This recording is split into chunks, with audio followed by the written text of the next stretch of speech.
syarrul umuri muhdatsatuha wa kullu muhdatsatin bid'ah wa kullu bid'atin dhalalah wa kullu dhalalatin finnari amma ba'd. Ma'asyiral muslimin wal muslimat, Bapak Ibu jamaah Masjid Baitur Rahim yang dirahmati oleh Allah Subhanahu wa taala dan yang saya cintai lillah. Alhamdulillah, puji dan syukur kehadirat Allah selalu kita panjatkan atas segala limpahan karunia dan nikmat yang tidak main-main banyaknya, kemudian tidak pernah terputus dan tidak bisa dinilai dengan dunia dan seisinya, yang selalu terus-menerus melekat dalam diri kita jamaah sekalian. Begitu juga selalu melekat dan dilimpahkan oleh Allah kepada orang-orang terdekat yang kita cintai. Ini adalah kemuliaan yang kalau kita tidak hargai nikmat ini jamaah sekalian, maka nikmat tersebut bisa mudah hilang, bisa mudah hilang jamaah sekalian, dan juga kita tidak merasakannya.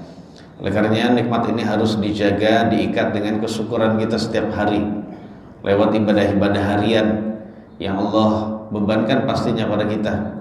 Tapi kalau bagi orang beriman semua menjadi kebutuhan jamaah sekalian, ya, lewat perintah harian dan juga larangan-larangan harian yang memang kita jumpai dalam kehidupan sehari-hari yang harus kita jauhi.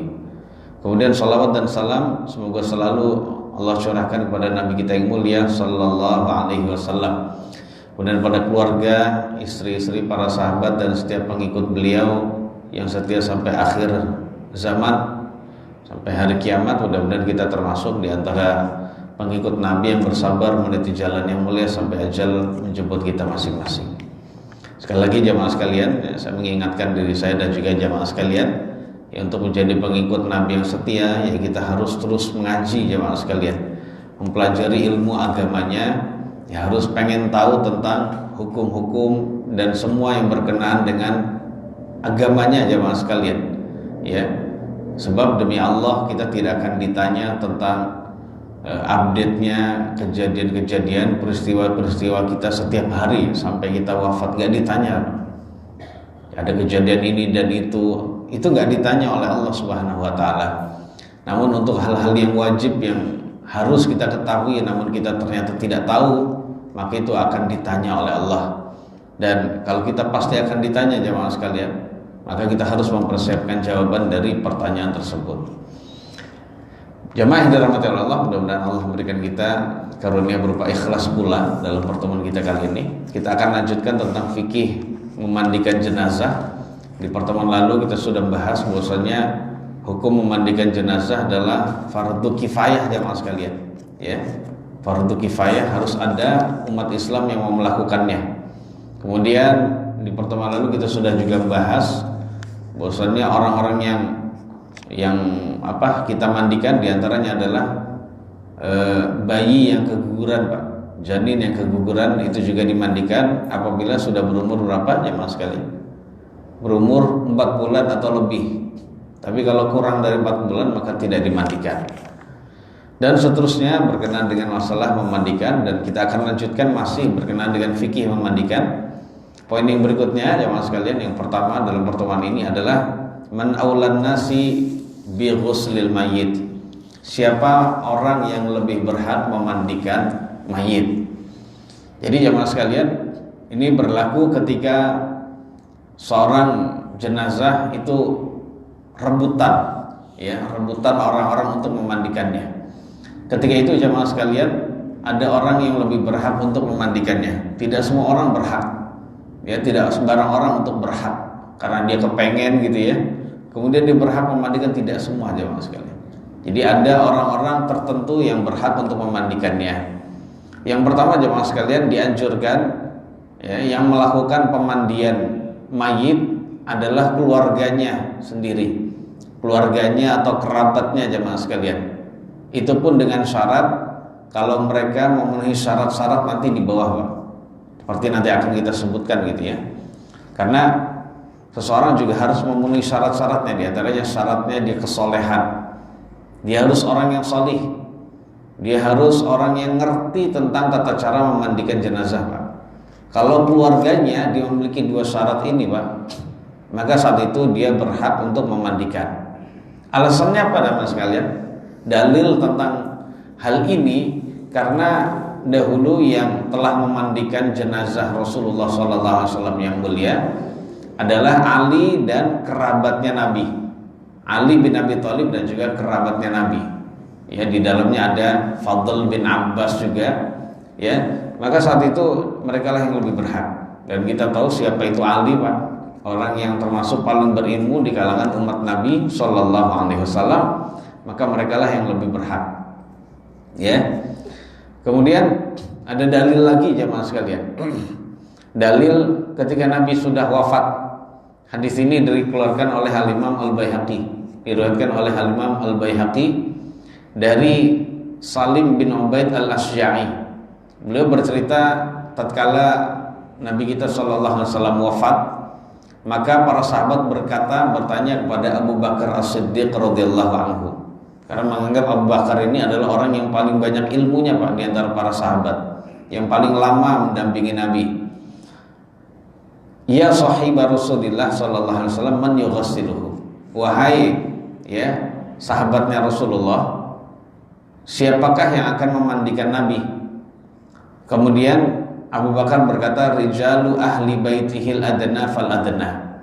Yang berhak memandikan Nabi adalah orang-orang laki-laki dari kerabatnya Nabi, dari keluarganya Nabi yang terdekat kemudian terdekat. Nah, ini Abu Bakar. Walaupun Abu Bakar orang yang paling dicintai, ya jemaah sekalian, paling dicintai oleh Nabi, namun Abu Bakar karena bukan termasuk kerabatnya jemaah sekalian, ya hanya hubungan mertua saja.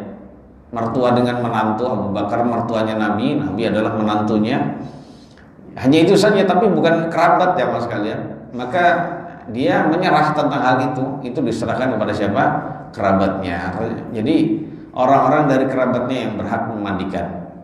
Jadi semakin dekat hubungan kekerabatannya, semakin dia berhak untuk memandikannya. Apalagi Ali bin Abi Thalib radhiyallahu anhu itu memiliki hubungan kekerabatan dengan Nabi itu dekat, Pak. Dari hubungan nasab dia adalah sepupu Nabi. Dari hubungan pernikahan dia adalah menantu Nabi sallallahu alaihi wasallam radhiyallahu anhu. Kalau mereka bertanya lagi, fa aina nadfanuhu? Lalu di mana kita akan memakamkan Nabi, menguburkan jenazah Nabi yang mulia? Kemudian Abu Bakar berkata, idfanuhu fil buqatil lati qabadahu Allahu fiha lam yaqbidhu illa fi ahabbil biqa'i ilaihi. Ya sudah, kalian, kalau bahasa kita itu sekarang, ya kita makamkan saja jenazah beliau di tempat di mana Allah mewafatkan beliau. Sebab Allah tidaklah mewafatkan beliau melainkan di tempat yang paling beliau cintai. Tempat yang paling beliau cintai. Nah, karena beliau wafatnya di rumahnya Aisyah, saat itu ada Masjid Nabawi, Pak. Ya karena beliau wafatnya di rumah Aisyah, maka beliau dikuburnya di rumah Aisyah. Sehingga kuburannya Nabi jamaah sekalian itu bukanlah masjid, cuma nempel saja dengan masjid, tapi bukan masjid, ya. Bukan masjid jamaah sekalian. Ya, itu adalah rumahnya Aisyah radhiyallahu anha. Jadi demikian. Jadi semua nabi begitu jamaah sekalian.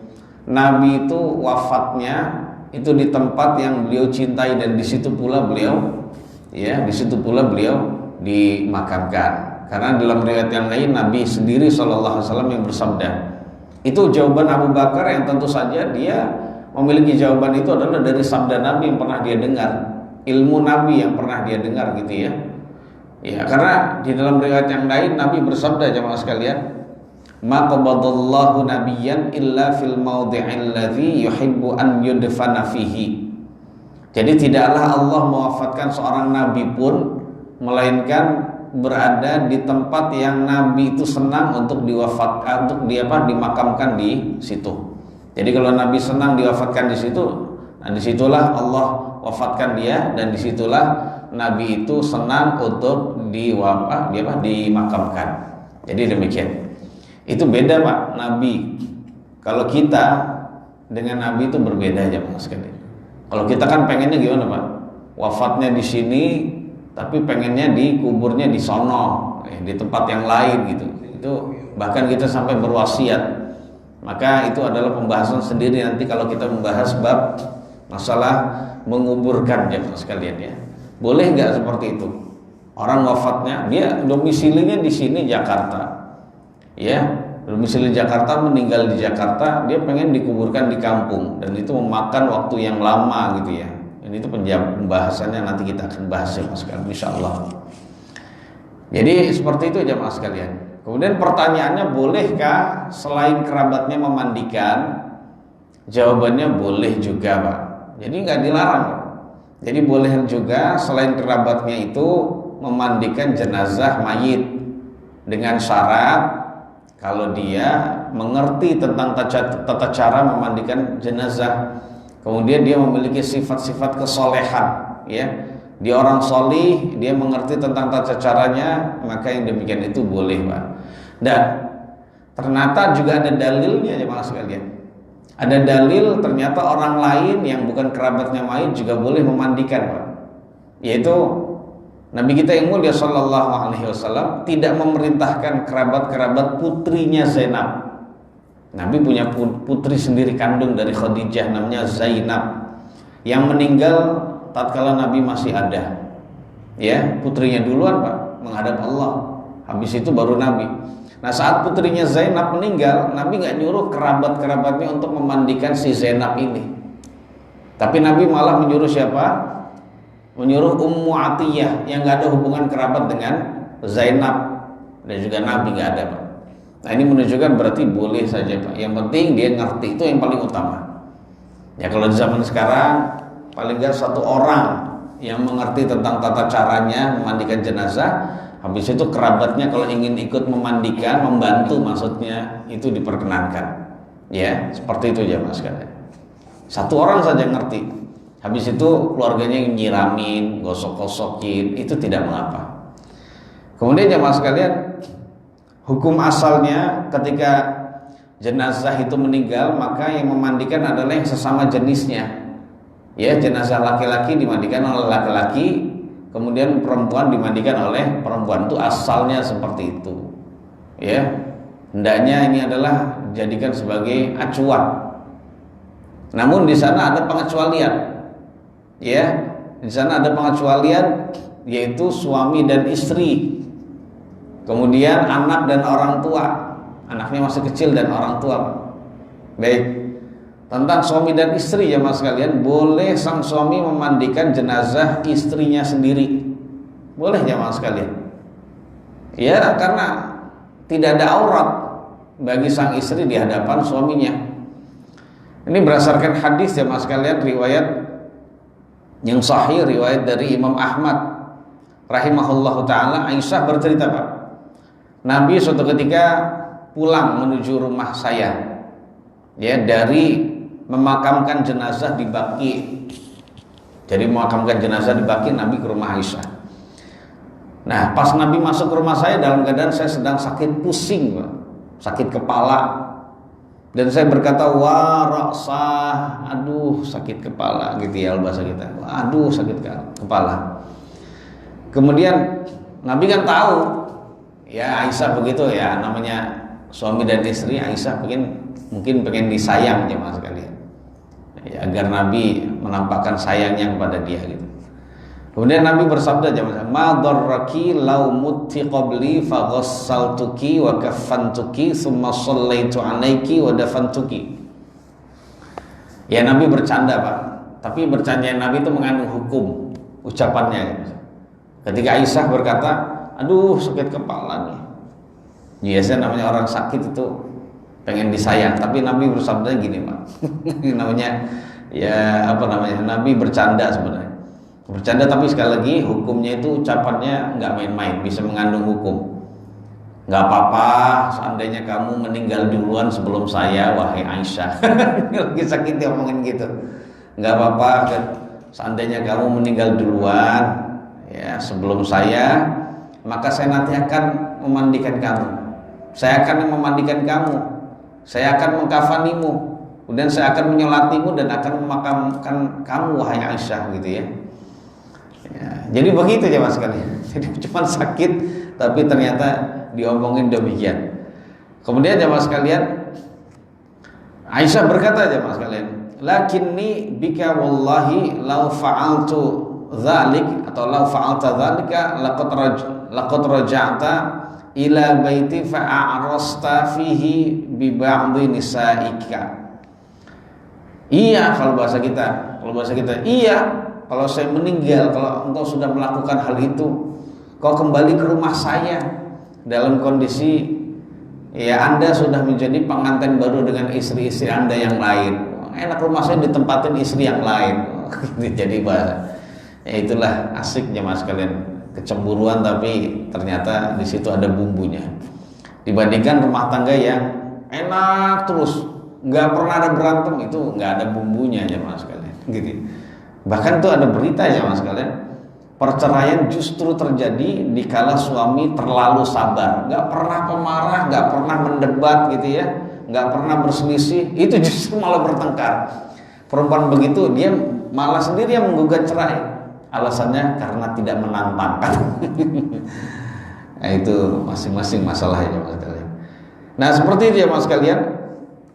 Akhirnya apa jemaah sekalian? Nabi hanya senyum. Nah kemudian beberapa lama kemudian justru Nabi yang sakit jemaah sekalian. Justru Nabi yang sakit. Nah sakitnya Nabi itu jemaah yang dimuliakan oleh Allah adalah karena efek racun yang belum lama jemaah sekalian. Nabi sedikit konsumsi dari daging kambing ya, daging sampil kambing yang dihadiahkan oleh perempuan Yahudi yang di dalamnya ternyata sudah dibubuhi racun. Racunnya sangat kuat jemaah sekalian. Nah, saat dimakan itu sahabat Nabi duluan yang makan, ternyata meninggal Pak. Sahabat Nabi. Nah, setelah itu Nabi diberitahu gitu ya. Nabi baru tahu bahwasanya di dalamnya ada racun. Akhirnya Nabi nggak makan, tapi sempat kekunyah, ya gitu ya. Nah, disitulah racunnya, efeknya itu kuat dan itu membuat Nabi sakit. Nah, sakit ini adalah sakit yang pertama kali dan terakhir dalam hidup Nabi ya, demikian. Dan beliau meninggal di saat itu. Itu alasan pertama jemaah sekalian. Jadi alasan pertama, dalil pertama, ternyata Nabi sendiri yang memandi. Jadi boleh suami memandikan jenazah istrinya. Kalau sudah begitu jemaah sekalian, gimana cara mandiinnya? Ya mandiin aja. Mandiin cuman berdua. Maksudnya cuman sendirian berarti dia memandikan. Dia nggak boleh dibantu oleh anaknya gitu. Kecuali anak perempuannya nggak apa-apa Pak. Tapi kalau anak laki-lakinya bantu mandiin nggak boleh. Ya nggak boleh jemaah sekalian. Nah gitu ya.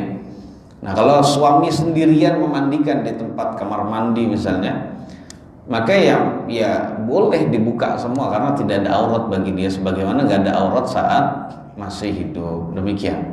Itu alasan pertama. Dalil yang lain, sang suami boleh memandikan istrinya jemaah sekalian karena Allah Subhanahu wa taala menamai perempuan setelah wafatnya sebagai istri. Perempuan sudah wafat, suaminya masih ada, itu tetap dinamai dengan istri kita Pak.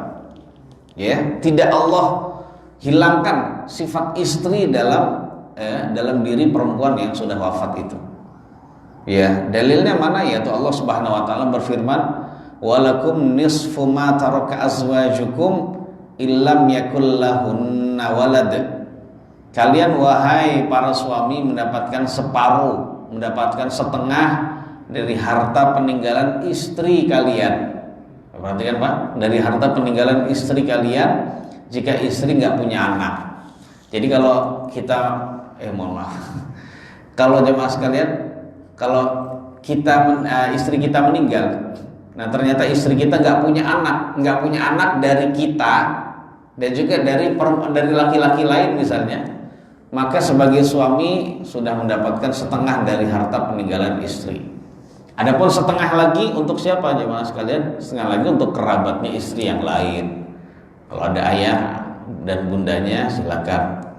Kalau ada saudara-saudari kandungnya, itulah yang lebih berhak. Nah itu jemaah sekalian menunjukkan bahwasannya ketika itu adalah masih dikatakan istri, maka ya sama seperti boleh kita melihat auratnya dia saat masih hidup dan sudah tiada. Jadi demikian jemaah sekalian, itulah pendapat yang kuat, yaitu pendapat dari mayoritas ulama yang memperbolehkan demikian. Kemudian sekarang dibalik, boleh nggak istri memandikan suaminya, jenazah suaminya? Jawabannya juga boleh jamaah sekalian, dibalik itu boleh. Ya, dibalik itu boleh. Karena ibunda kita Aisyah radhiyallahu anha itu pernah berkata, dan beliau berkata itu dan dinukil, didengar, habis itu diriwayatkan. Beliau berkata ini adalah berdasarkan ilmu.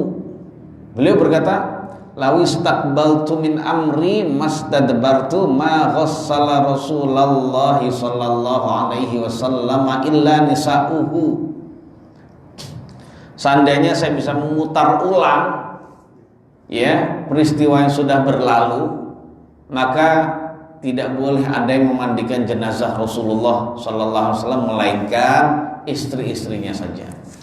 Jadi intinya kata Imam Al-Baihaqi, ibunda kita Aisyah radhiyallahu anha itu menyesali, sedih, seperti menyesali kenapa dulu istri-istri nggak memandikan. Jadi mengenang masa lalu gitu ya. Kalau tahu begitu dulu yang memandikan adalah kami istrinya. Nah demikian. Nah tentu saja kata Imam Al-Baihaqi, ibunda kita Aisyah itu bersedih, menyesali tentang kondisi demikian itu, dan beliau tidaklah menyesali melainkan terhadap sesuatu yang boleh. Jadi diperkenankan ya mas sekalian. Dan terdapat riwayat-riwayat yang semua menunjukkan kevalidan, menunjukkan kesahihan bahwasannya perempuan-perempuan Abu Bakar, istrinya Abu Bakar, maaf, istri-istrinya Abu Bakar As-Siddiq radhiyallahu anhu, mereka lah yang memandikan jenazah Abu Bakar, dan itu ya dengan wasiat dari Abu Bakar. Abu Bakar sebelum pernah berpesan, wahai istri-istriku, ya nanti ketika saya sudah wafat yang memandikan jenazahnya adalah kalian, yang menjadikan jenazah saya adalah kalian, bukan laki-laki tapi istri-istri saya. Ya sudah dilaksanakan Pak, ya dilaksanakan. Nah ini adalah riwayat yang terdapat dalam kitab Musannaf Abdul Razak. Kemudian jamaah sekalian, begitu juga pengecualian. Boleh jamaah yang dirahmati oleh Allah, bolehkah sang ibu atau seorang laki-laki, seorang ayah memandikan putrinya? Jadi jamaah yang dimuliakan oleh Allah Subhanahu wa taala, kalau putrinya itu sudah dewasa, balik, itu tidak boleh, Pak. Dewasa, balik atau mendekati balik itu tidak boleh. Contohnya dia sudah kelas 4, walaupun belum balik, Pak, tapi jangan. Tidak boleh jamaah sekalian. Nah, adapun putrinya masih kecil jamaah sekalian, ya masih TK, kelas 1 SD, maka yang demikian itu tidak mengapa. Nah, alasan pertama, kalau putrinya sudah dewasa itu tidak boleh, karena Nabi tidak memandikan putrinya Zainab, Nabi tidak memandikan putrinya Ruqayyah dan Ummu Kulsum. 4 putri Nabi jamaah sekalian dari Khadijah, ya itu 3 berpulang menghadap Allah lebih dahulu daripada Nabi. Ternyata 3 putrinya tidak ada yang Nabi mandikan, tapi yang mandikan adalah perempuan-perempuan itu, ya para sahabiat, perempuan-perempuan di zaman Nabi Sallallahu Alaihi Wasallam. Itu dasarnya ya mas. Kecuali kalau memang anak tersebut masih kecil, ya sekali lagi kalau anak tersebut masih kecil maka tidak mengapa. Ya masih kecil ya mas kalian, ya masih kecil itu tidak mengapa, masih belum balik. Boleh memandikan berduaan dengan istrinya di dalam kamar mandi gitu ya, atau di mana. Kemudian jamaah yang dirahmati oleh Allah, begitu juga diperkenankan sang istri, sang ibu memandikan anak kecil, anaknya sendiri yang masih kecil, ya memandikan anaknya sendiri, anak laki-lakinya yang masih kecil. Adapun sudah dewasa tidak boleh. Dan ini adalah sekali lagi kesepakatan ulama, ya kata Imam Ibnul Munzir, ajma'al ulama'u ala anna lil mar'ata an tughassila as-sabiyya as-saghir. Jadi perempuan boleh memandikan anak kecil, bayi laki-laki yang masih kecil, atau anak kecil Pak, anak kecil yang itu boleh. Ya, misalnya ini baik ibu sendiri, baik ibunya sendiri atau neneknya gitu ya. Kalau orang lain gimana Pak? Ya kalau masih bayi mah nggak apa-apa Pak. Masih bayi laki-laki yang memandikan itu tidak mengapa, boleh ya. Seperti itu. Dan juga telah terdapat riwayat yang sahih, yang valid dari Hasan bahwasannya beliau menganggap tidak mengapa perempuan memandikan anak kecil apabila, jamaah yang dirahmati Allah, bayi tersebut sudah disapih atau lebih sedikit gitu ya, demikian. Kemudian yang berikutnya, ini ada permasalahan Pak di kalangan ulama, bukan permasalahan, itu ada kasus. Bagaimana kalau dijumpai apabila seorang laki-laki wafat di antara kaum wanita, atau seorang wanita wafat di antara kaum laki-laki, nggak ada yang sesama jenis di saat itu. Ini gimana Pak kejadiannya? Ini namanya seandainya gitu. Seandainya ada ya mas, karena seorang laki-laki wafat, contohnya di pulau yang dihuni perempuan semua gitu misalnya. Atau di kampung isinya perempuan semua. Nggak ada Pak. Ada sih laki-laki, cuman masih kecil Pak. Nah ini perempuan semua, karena laki-lakinya pada ke kota untuk cari nafkah. Nah di situ isinya perempuan semua. Nah mau dibawa kemana ini? Ya, tentang hal ini jamaah dimuliakan oleh Allah Subhanahu Wa Taala. Ya, tentang ulama ini ada dua pendapat. Sekali lagi ada dua pendapat di kalangan ulama. Ada ulama yang mengatakan pendapat yang pertama, mazhab yang pertama, yughassalu min fawqis thiyab. Ya sudah, dia dimandikan dalam kondisi berpakaian. Dia mati Pak. Dia dimandikan dalam kondisi berpakaian. Mati Pak. Tes. Jadi dimandikan dalam kondisi dia masih berpakaian, tidak dilucuti pakaiannya, tidak dibuka jemaah sekalian. Ada yang mengatakan demikian. Dan gak usah disentuh. Jadi dia dimandiin aja gitu. Dimandiin mungkin dengan disemprot gitu ya. Atau dengan disiram gitu saja Pak. Itu memandikan jenazah yang apa? Yang sudah memenuhi kewajiban. Yang penting diratakan seluruh tubuhnya Pak. Apa yang membedakan memandikan jenazah dengan menyiram orang biasa Pak? Ya semua yang membedakan adalah niat. Jadi membedakan itu adalah niat.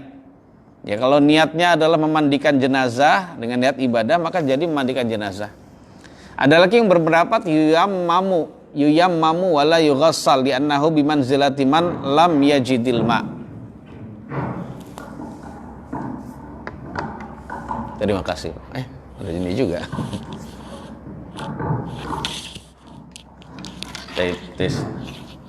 Jadi jamaah sekalian, pendapat yang kedua ditayamumkan dan tidak dimandikan. Alasannya orang seperti ini mirip dengan kondisi orang yang tidak menjumpai air sama sekali. Ya, mirip dengan orang yang tidak menjumpai air sama sekali. Ya, seperti itu jamaah sekalian. Dan kalau saya condong pada pendapat yang pertama jamaah sekalian, bahwasanya jenazah laki-laki kalau meninggal di kalangan kaum wanita gitu ya, begitu juga wanita seorang perempuan meninggal di kalangan kaum pria, maka ya tidak disentuh, ya hanya disiram gitu saja. Boleh disiram dengan menggunakan apa? Menggunakan gayung atau dengan apa? Dengan selang gitu ya, itu diperkenankan.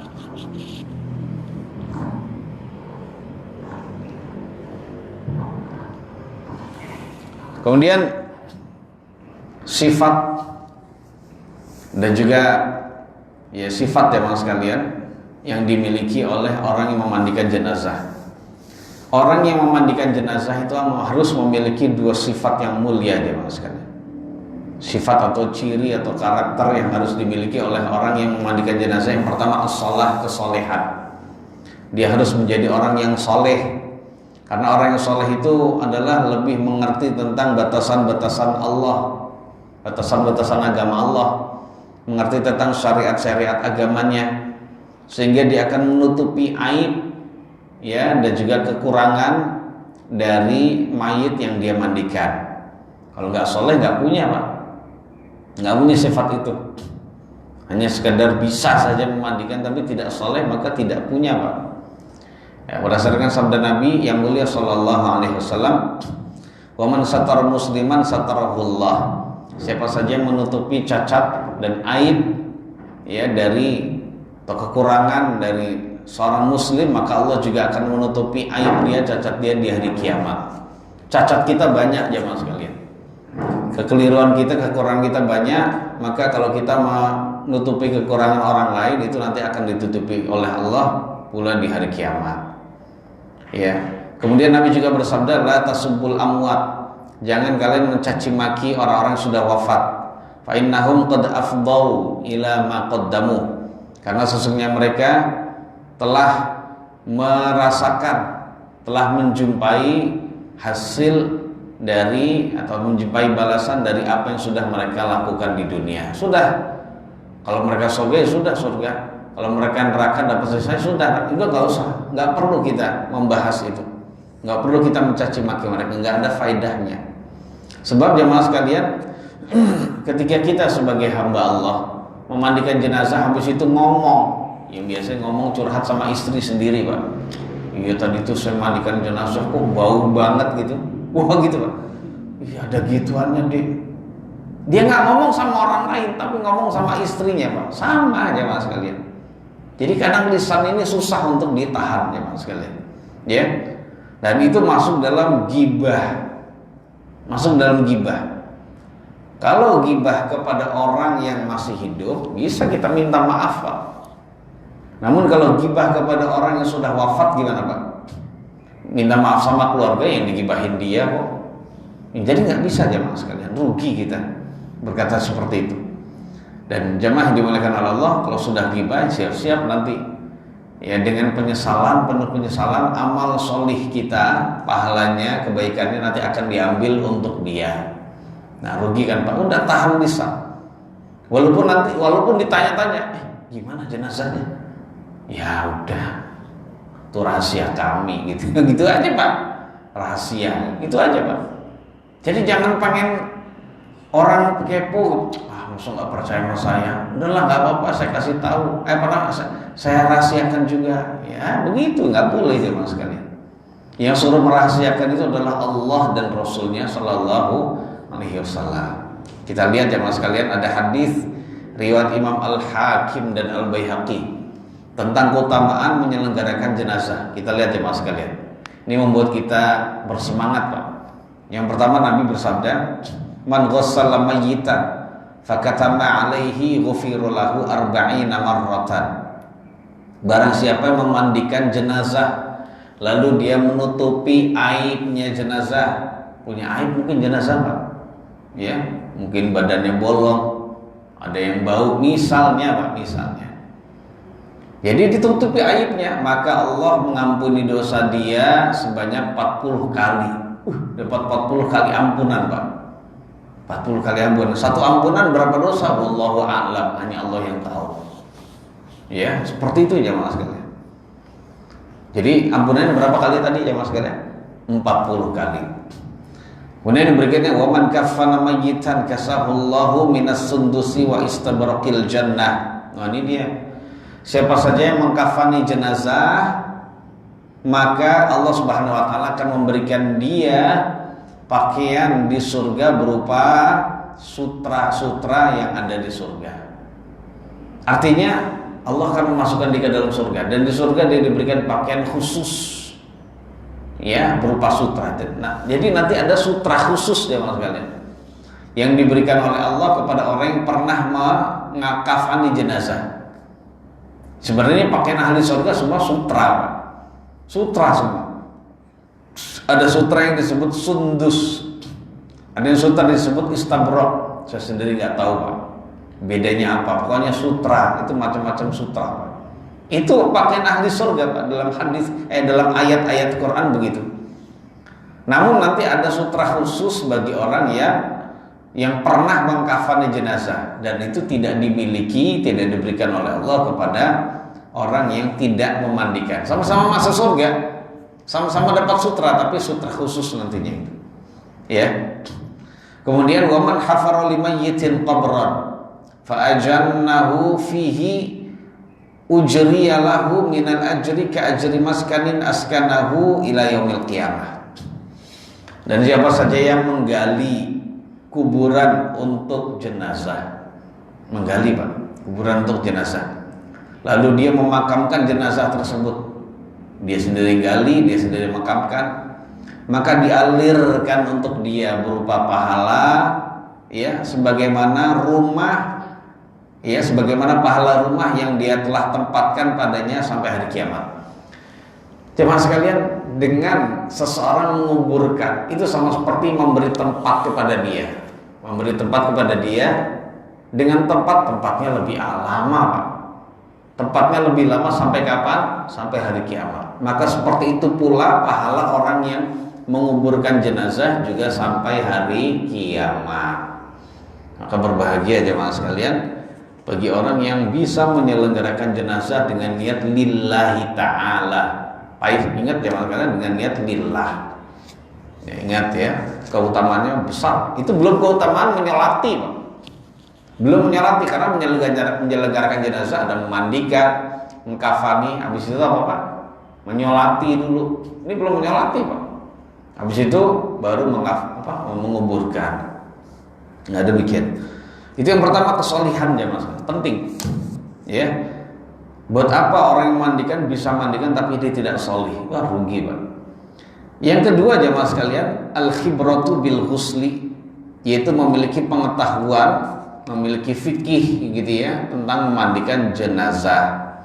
Sebab orang yang mengetahui tentang tata cara memandikan jenazah ini adalah yang paling utama jemaah sekalian. Dia dapat melaksanakan sunnah-sunnah, tidak hanya yang wajib saja, sunnah-sunnahnya Nabi SAW dalam memandikan itu, sehingga ibadah ini adalah ibadah yang sempurna dia bisa laksanakan. Ya, dia bisa memperbaiki, dia bisa menyempurnakan tata caranya dengan benar, bisa memperlakukan mayit dengan benar, Pak. Jadi nggak kasar memperlakukan mayit. Ada anggota tubuh mayit yang udah keras, Pak. Dia nggak paksa jadi kretek patah, Pak. Oh, itu nggak boleh. Ya seperti nanti kita jelaskan jemaah sekalian, kasru azmil mayyiti ka kasrihi hayyan. Jadi mematahkan tulang-tulangnya mayit sama seperti mematahkan tulang dia saat masih hidup, Pak. Oh, berarti dosa, nggak main-main, itu seperti zalim. Jadi muslim sekali lagi itu dimuliakan oleh Allah dalam keadaan masih hidup atau sudah tiada. Jadi seperti itu. Karena Ummu Atiyah adalah orang yang Ummu Atiyah dulu, Pak. Itu orang yang sudah dikenal memandikan jenazah ya di zaman Nabi. Maka yang demikian itu adalah kewajiban bagi kita menyerahkan kepada orang yang sudah ngerti. Nah, keluarga kalau tidak ngerti sama sekali ya sudah, dia tidak wajib memandikan. Yang wajib mandikan adalah dia orang lain yang ngerti. Dan boleh, Pak, menyewa tenaga orang lain untuk memandikan jenazah. Boleh, Pak. Contohnya biasanya yayasan apa? Yayasan Kamboja apa ya? Nah, gitu. Itu yayasan, Pak. Yayasan. Itu nggak apa-apa jemaah sekalian. Yang memandikan dia, yang mengkafani dia, kemudian apalagi yang menguburkan dia juga mungkin masuk, ya sudah. Karena mungkin orang kaya nggak ada waktu sama sekali untuk begitu, ya sudah nggak apa-apa. Tapi kata saya rugi, Pak. Rugi ya. Jadi demikian. Jadi yang jemaah yang dimuliakan oleh Allah Subhanahu Wa Taala, ini adalah penting bagi kita untuk kita ketahui bahwa orang yang itu harus ngerti dulu memandikan jenazah, itu harus ngerti tentang tata cara memandikan jenazah. Yang berikutnya jemaah sekalian tentang memandikan jenazah. Ini tata cara memandikan jenazah. Yang pertama jemaah sekalian yang dirahmati oleh Allah Subhanahu Wa Taala, gimana tata caranya?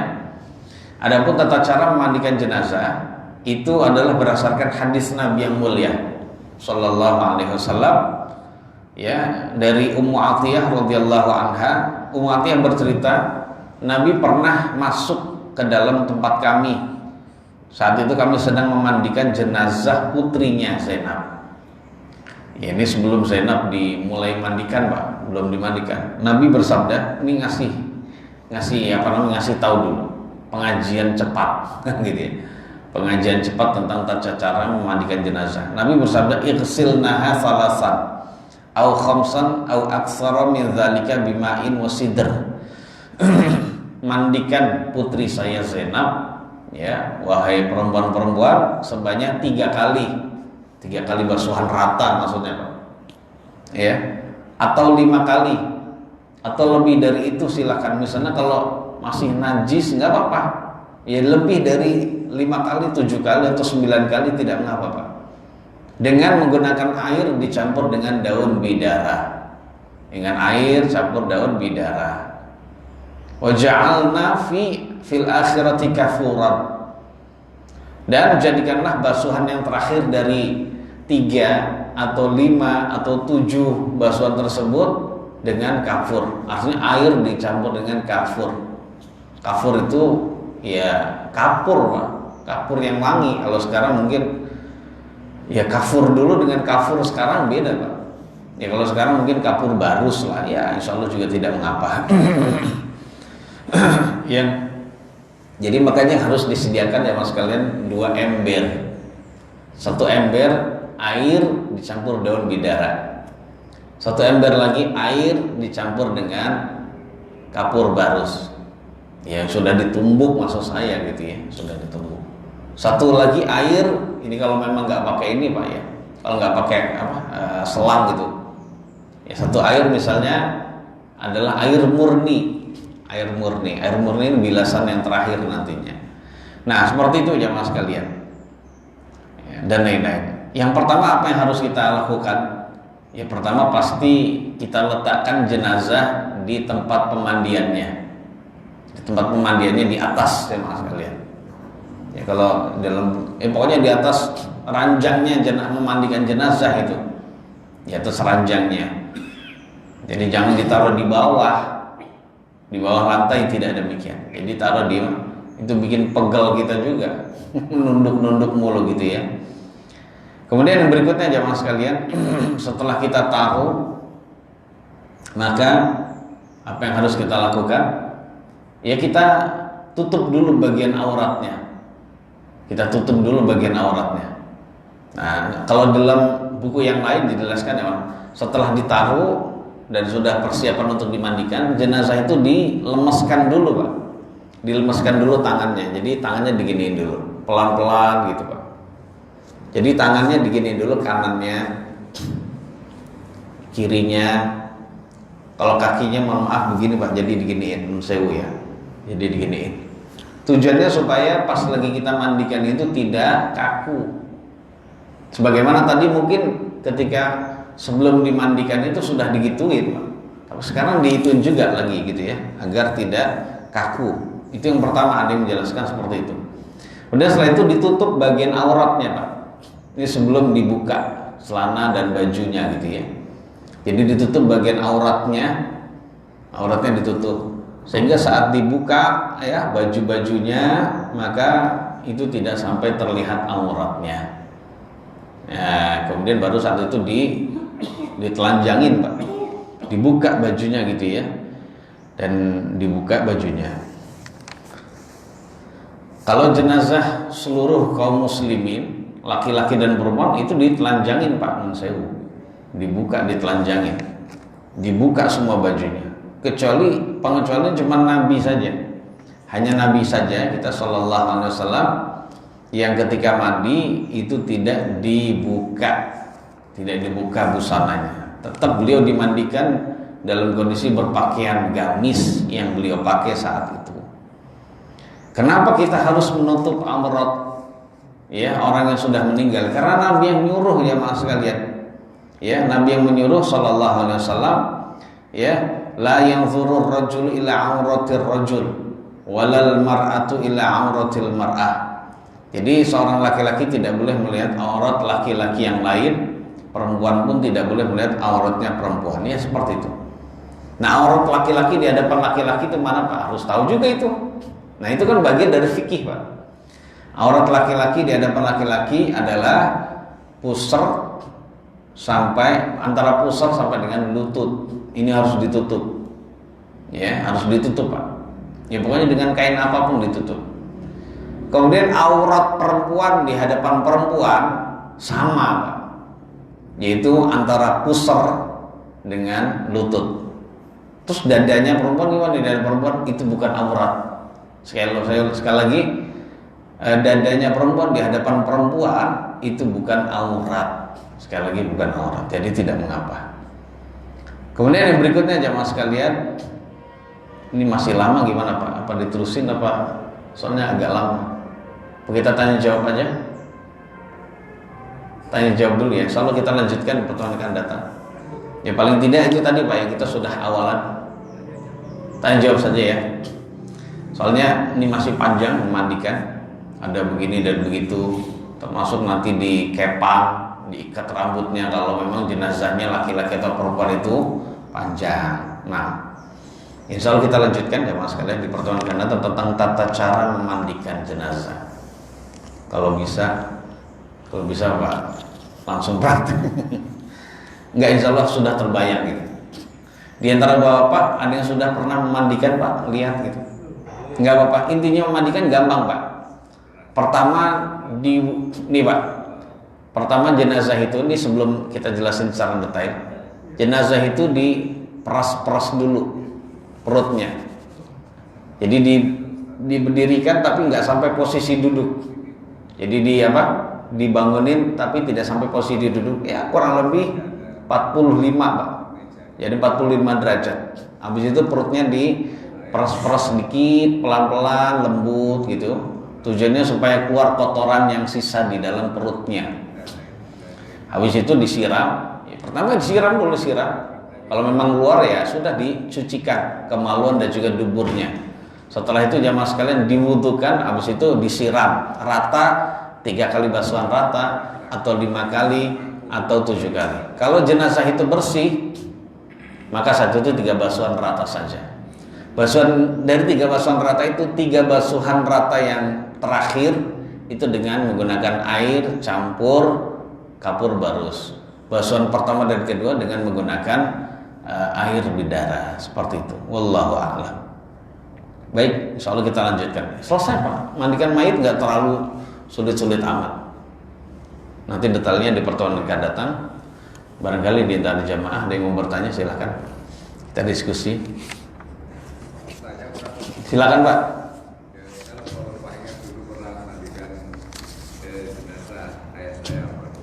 Oh, rahimahullah.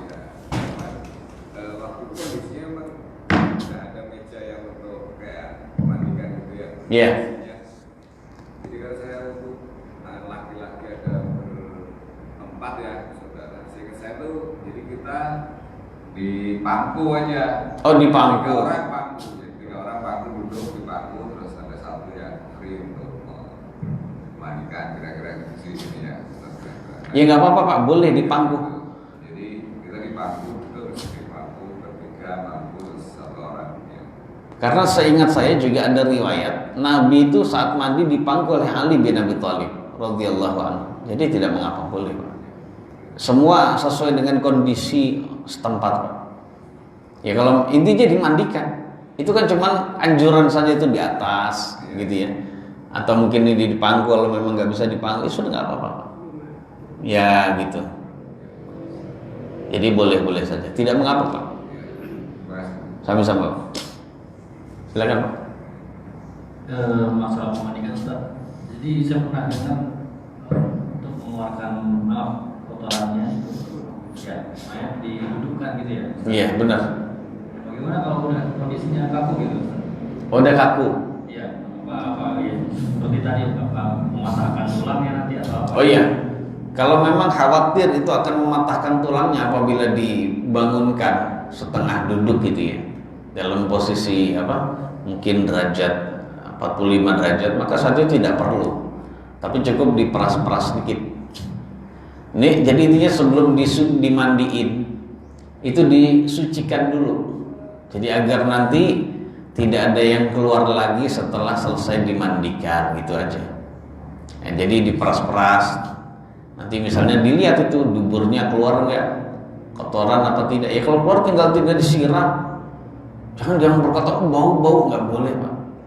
Dan perlu diingat yang hadir saat memandikan hanya orang yang amanah saja.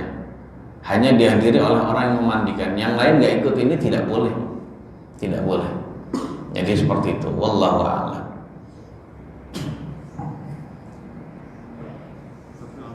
Pak Doni sini.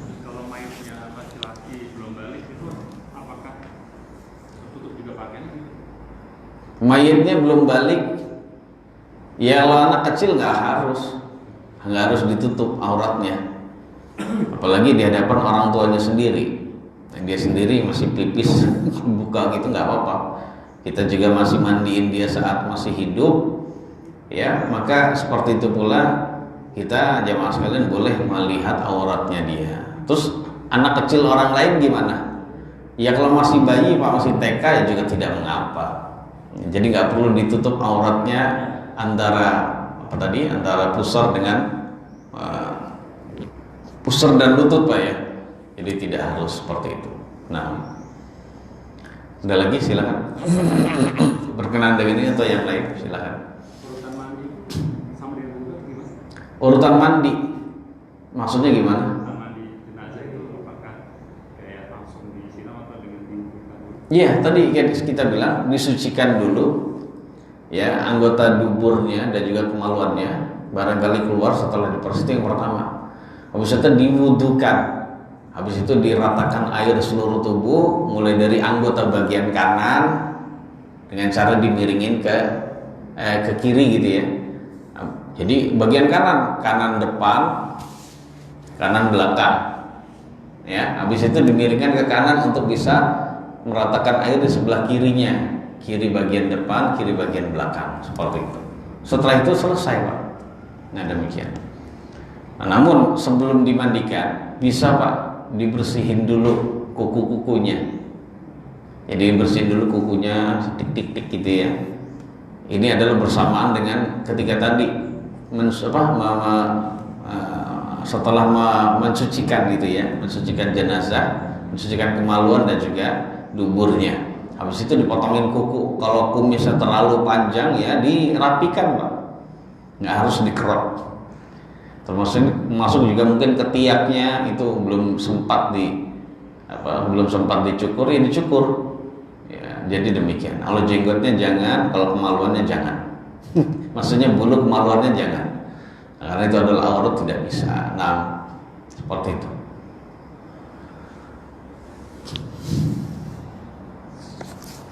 Ada lagi jemaah sekalian, silakan.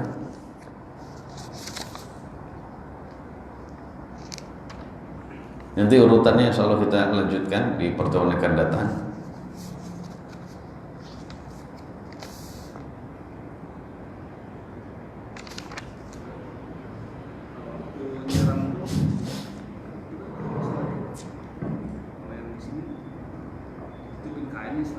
Disiramnya. Iya. Kalau ya jadi baik. Kalau saat memandikan itu kita siram airnya di atas kain. Kita siram air di atas kain yang nutupi auratnya itu.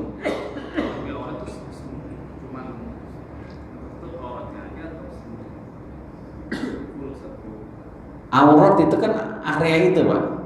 Yang ditutupi auratnya saja, yaitu area antara pusar dan lutut. Adapun dadanya, kakinya itu nggak perlu. Malah susah nanti kita kesusahan untuk bisa meratakan airnya gitu. Nah kalau sekarang bagian auratnya ya bisa kita masukin selang ke dalam duburnya atau kemaluannya, habis itu ada yang ini. Jadi menggosok-gosok walaupun itu anak sendiri atau yang memandikan itu dalam kondisi nggak melihat. Jadi begini, dibalik aurat. Makanya orang-orang yang memandikan jenazah itu harus dia menggunakan sarung tangan. Seperti nanti kita akan bahas itu, Pak. Harus menggunakan sarung tangan, Pak. Ya. Soalnya sebagaimana dia tidak boleh melihat aurat, maka menyentuh aurat nggak boleh. Menyentuh auratnya maknanya adalah menyentuh kulit ketemu kulit. Tapi kalau menyentuh dengan menggunakan ada penghalang, yaitu berupa sarung tangan, ya, maka yang demikian itu tidak mengapa. Ya, demikian, Pak. Seperti itu, Pak. Saya nggak pernah lihat kayaknya kalau praktek itu ditutup kain total. Oh, enggak total, Pak. Bukan total. Jadi kalau total itu malah bingung nanti kitanya. Jadi agak sulit. Ini sudah bagian auratnya saja, bukan total. Kalau total wajahnya gitu juga. Ada yang megangin kain terus siram tuh di atas kainnya gitu. Oh, enggak begitu, Pak. Itu Nabi, jenazahnya Nabi begitu. Tapi kalau kita ditelanjangin, nah cara menelanjanginya kalau memang mudah ya sudah dilepas. Nanti celananya dipakai, bajunya dipakai oleh orang-orang yang masih hidup dari keluarganya, diwaris itu. Kalau sulit juga dan bahan itu, baju tersebut baju yang murah, ya sudah bisa dengan cara digunting sebagian orang, digunting. Nah, seperti itu aja Mas. Jadi enggak ditutup gitu Pak, enggak. Karena ya sekali lagi jemaah sekalian, aurat kita itu cuma itu. Nah, adapun yang lain tidak harus ditutup. Kalau seperti itu sulit Pak, untuk bisa nyabunin mesti dibuka-buka. Gitu. Boleh dibuka. Sama seperti ketika kita masih hidup itu telanjang dada itu boleh Pak. Yang penting jangan terlihat area di bawah pusar. Karena yang area antara pusar dengan paha dengan lutut itu semua adalah aurat. Aurat ya Mas sekalian. Ya, kalau pusarnya kelihatan dikitin, pusar kelihatan dikit, ya nggak apa-apa kalau pusarnya. Tapi kalau di bawah pusar tidak boleh Pak. Nah ini banyak yang tidak ngerti. Main bola kelihatan pusarnya, main bola kelihatan pahanya. Lebih baik ditutup. Ditutup pahanya jangan terlihat. Seperti itu ya Mas sekalian. Ada lagi sebagian orang yang lebih parah dari itu Pak. Yaitu ketika dia sholat, aurat bagian belakangnya terlihat. Yaitu belahan, mohon maaf, bokong. Pas lagi sujud gitu. Pernah lihat gak Mas sekalian? Kasih tahu saudara kita yang itu tidak tahu, kasihan dia. Ketika itu dia sholatnya nggak sah itu, nggak sah aja Mas sekalian. Maka saat itu kita kasih tahu dia, Bapak itu terlihat auratnya, Bapak keliru gitu. Karena pakai kaos doang, sehingga pas lagi sujud tertarik itu kaosnya tertarik ke atas, celananya tarik ke bawah, akhirnya kelihatan dah tuh belahan dari bokongnya gitu ya. Nah itu nggak sah ya Mas sekalian sholatnya, karena terlihat aurat, tidak memenuhi satu syarat yaitu satrul aurah, menutupi aurat. Nah saudara kita harus dikasih tahu Pak, jangan didiemin aja. Oh kayaknya dia galak, kasih tahu aja gitu ya. Kasihan gitu sama dia, kita cinta sama saudara kita, sama kaum muslimin. Dia nggak nerima ya sudah, diurusan dengan Allah. Apaan sih udah sah gitu. Nah setelah itu kasih tahu Pak, itu tidak sah Bapak. Mohon nanti Bapak tutupi auratnya dan mengulangi lagi sholatnya itu Pak. Mohon maaf tadi tidak memenuhi syarat sahnya sholat. Ya begitu Pak, kasihan saudara kita itu. Nah demikian, ada lagi Pak, silakan. Itu ini nyerempet ke sholat. Nggak apa-apa Pak, yang bahas yang lain nggak masalah.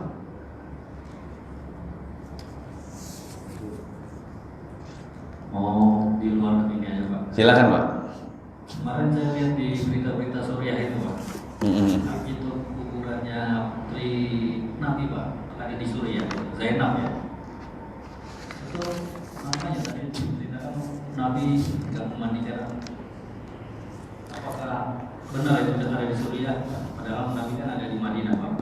Iya, ini kondisinya jenazahnya di Madinah, dimandikan di Madinah oleh Ummu Atiyah. Lalu kok tiba-tiba di Suriah ada jenazahnya, ada apa? Ada makamnya. Nggak masuk akal Pak. Nabi sendiri yang melarang jenazah itu dikuburkan di tempat yang jauh Pak. Meninggalnya di Madinah, nguburnya di Suriah, di Damaskus. Nggak mungkin Pak Nabi melanggar begitu, terlalu jauh gitu. Sama seperti halnya ini aja Mas sekalian. Itu semua mitos semua. Dia udah biasa lah namanya kaum Syiah Rafidhah. Itu mitosnya itu jauh lebih banyak daripada faktanya. Sama seperti kaum Syiah Rafidhah, Husain radhiyallahu anhu itu wafat di padang Karbala, Irak. Tapi kenapa kok ada kuburannya? Katanya ya mitosnya lagi.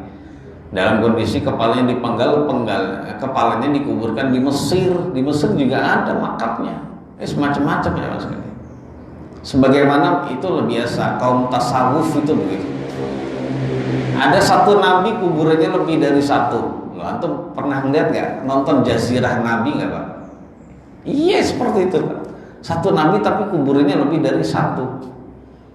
Kalau antum mau tahu seperti desas-desus yang terjadi di zaman sekarang, ada seorang habib pendusta yang memasukkan makam-makam.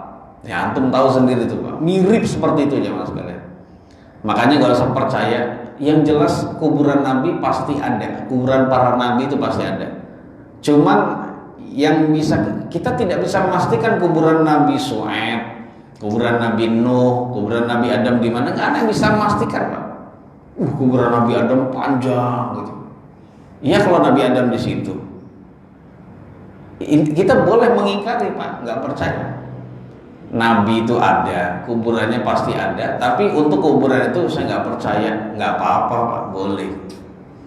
Memang kaum tasawuf adalah kaum yang memang paling senang untuk bisa mengkultuskan kuburan, jadi hanya seperti itu Pak. Dan lain-lain. Wallahu a'lam. Hadanallahu wa iyyahu. Kita cinta sama mereka, kita cinta mereka mendapatkan hidayah sebagaimana kita mencintai hidayah itu kita dapatkan.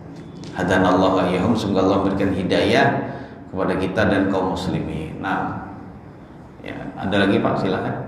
Ya kalau yang itu bukan ada rambut, ada apa segala macam kayak gitu, rambut Nabi yang dibawa mana-mana itu. Nggak usah percaya Pak, nggak usah percaya rambut Nabi itu. Yang jelas rambut Nabi itu pasti ada. Pertanyaannya apakah ada sampai sekarang atau tidak, itu tidak harus kita percaya. Kalau rambut Nabi benar ada, itu kita bisa mengambil berkah dari situ. Ya kita cium-cium, kita apain gitu ya. Tapi kalau bukan rambut Nabi enggak, Pak, rambut Nabi itu lihat yang beredar-edar, rambut panjang Pak. Padahal pernah kan Nabi panjangnya kayak begitu? Enggak. Coba lihat hadis-hadis Nabi yang mulia tentang ciri fisiknya Nabi Pak. Nabi itu paling panjang rambutnya itu adalah sampai sini ya mas kalian, sampai bahu. Terus yang terpendek adalah ketika beliau rambutnya sampai sini Pak, mengenai cuping telinga. Jadi nggak sampai sepanjang itu Pak. Itu panjang amat Nabi, rambut siapa? Awas hati-hati Pak, di kalangan tasawuf banyak pendustanya. Sebagaimana di antara mereka juga banyak ahli ilmunya yang memang mereka nggak suka dengan dusta-dusta begitu. Nggak usah percaya ya mas kalian. Wallahu a'lam. Termasuk sorban Nabi, sendal Nabi, apalagi Pak? Pakaiannya Nabi, ya nggak usah percaya Pak. Nggak harus. Pedangnya Nabi katanya. Ya, wallahu a'lam bishawab. Karena tidak ada buktiannya. Nggak ada buktinya Pak. Nggak. Jadi semua itu pasti pernah ada. Pertanyaannya apakah masih ada sampai sekarang? Nggak harus kita percaya itu. Nah, demikian. Wallahu a'lam. Hati-hati tentang masalah. Soalnya kalau salah itu nanti kita bisa salah Pak, mengalap berkah gitu ya, dari rambut yang bukan rambut Nabi gitu ya. Nah, wallahu a'lam. Ada lagi Pak, silakan. Jadi hanya Nabi yang bagian tubuhnya diberkahi, kita boleh ngambil berkah darinya. Tapi adapun selain Nabi itu tidak pernah dilakukan oleh para sahabat Nabi. Para sahabat. Termasuk keturunan Nabi enggak masuk itu kalau itu yang orang kalah berkah hanya Nabi saja. Nabi saja Pak, yang tubuhnya itu berkah, keringatnya wangi. Ludahnya kalau ketika Nabi meludah itu mesti ditandangin para sahabat, bahasa Betawi. Habis itu diusapin wajah, nggak ada bau Pak, nggak bau gitu. Jadi berkah semua itu. Terus apa lagi? Ya itu tadi rambutnya juga begitu. Nabi cukur Pak ketika prosesi haji wada, itu mesti para sahabat dapat semua. Oh nggak ada yang tercecer kayak kita Pak, nggak ada itu. Dia pengen ngambil berkahnya, boleh dan Nabi saja. Dan itu tidak dilakukan oleh para sahabat setelah Nabi wafat kepada sahabat Nabi yang terhebat, Abu Bakar, Umar, Utsman, Ali Pak, bapaknya para Habib, nggak pernah diperlakukan gitu. Lah sekarang Habib-Habib yang benar, kalau memang nasabnya itu benar, itu diperlakukan berlebihan. Hati-hati ya mas sekalian, nggak begitu. Ali bin Abi Thalib bapaknya para Habib, bapaknya para sayyid gitu ya. Ya, para sayyid dan sayyidah, syarif dan syarifah gitu ya, yang biasa namanya istilah keturunan Nabi begitu. Itu nggak pernah diperlakukan begitu. Mana dalilnya? Nah, ketika tidak pernah melakukan demikian itu berarti itu adalah hidayah. Nah, ikutilah jalan hidayahnya para sahabat. Ya, kalau mereka sudah sepakat atas suatu amalan, sudah itulah yang benar. Jadi nggak perlu kita menyimpang ke mana-mana. Orang solih memang kita perlakukan baik. Ya, kita muliakan mereka. Kalau guru kita muliakan mereka, tapi tidak perlu kita berlebihan dalam memperlakukannya. Ya, sampai sisa bekas air minumnya, Pak, dia ngalap berkah, ludahnya ngalap berkah, atau apa lagi Pak? Keringatnya ngalap berkah, na'udzubillah. Itu tidak pernah ada jamaah sekalian. Wallahu a'lam. Ada lagi Pak? Yang jelas amalan sahabat gitu aja, nggak pernah Abu Bakar diperlakukan gitu. Keringatnya Abu Bakar, sama kayak keringat kita Pak. Beda. Itu adalah hal yang karena manusia gitu. Abu Bakar bukan Nabi. Ketika Abu Bakar, Umar, Utsman, Ali sebagai bapaknya para habaib gitu ya, itu saja tidak pernah melakukan begitu ya, maka yang keturunannya tidak demikian. Nah, silakan Pak. Memandikan mayat Pak Ustaz. Iya. Jika mayatnya meninggal sih malam, apakah malam itu harus dimandikan dulu atau nunggu besoknya boleh? Jadi masalah memandikan itu kalau memang bisa segera, silakan lebih baik. Tapi kalau memang nunggu besok ya boleh-boleh saja. Cuman dilihat kondisi Pak. Kondisi jenazah masih baik-baik aja, tubuhnya, fisiknya tidak bau gitu ya. Ya nggak apa-apa ditunda. Besok setelah selesai dimandikan, karena udah pada nggak bisa dihubungi orang-orang yang bisa memandikan, ustadznya udah tidur, lah yayasan Kambojanya misalnya udah nggak ada jamnya lagi gitu ya, dan lain-lain, sudah besoknya saja. Cuma Pak, kalau jenazahnya tubuhnya, fisiknya tidak baik-baik saja, ya boleh ngetuk pintu ustadz. Darurat. Udah dia nggak bisa, udah offline gitu, udah tidur, ya sudah ketuk pintunya untuk bisa segera dimandikan Pak. Jadi nggak boleh dimandikan sembarangan.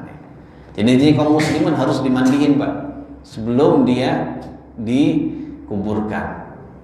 Sampai dulu katanya gitu, sampai orang kaum muslimin yang paling berat sekalipun nggak bisa diangkat, ya gimana caranya, pokoknya dia diangkat, dimandiin pokoknya dia. Kalau memang harus diangkat, kalau enggak ya sudah dimandiin di tempat itu. Oh begitu Pak. Ya kan nggak usah ngangkat. Dulu pernah ada yang gendut itu sampai 300 kilo Pak.